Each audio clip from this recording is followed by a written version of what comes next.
Antelope Camera Systems has unveiled its latest innovation, the Nucleus Pico 90-degree global shutter camera.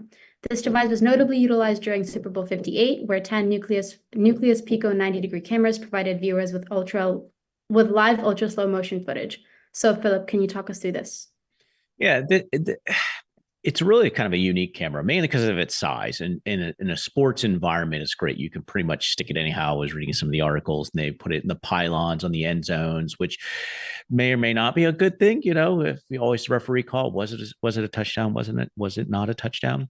But what I think what makes this one of the more unique products is that it does have what's called a global shutter. So in sports, that's really an important item, especially if you're putting these cameras in locations that could move. You're not going to be on a solid tripod. And for those who aren't familiar with the global shutter just means that it captures the entire image at one time, as opposed to scanning from top to bottom. The easiest way to demonstrate that: grab your cell phone and shake it while you're recording a video, and it looks like Jello.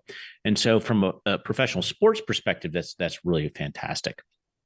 Secondarily, the fact that it has high frame rate, both traditional frame rate and high frame rate at the same time as an ecosystem. So you get this, ultra slow motion. I believe it's up to 400 and some odd frames within the HD world, 120 frames in UHD.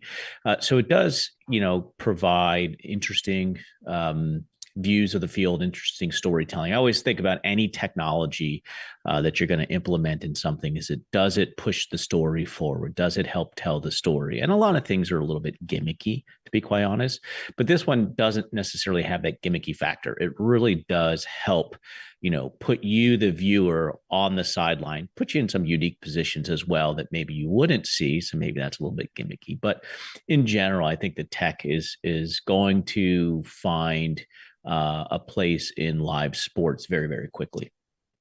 Do you see it being used beyond sports, or? I can see it being used beyond sports because of its size. So, live concerts or debates or plays or anything where you're trying to capture live content.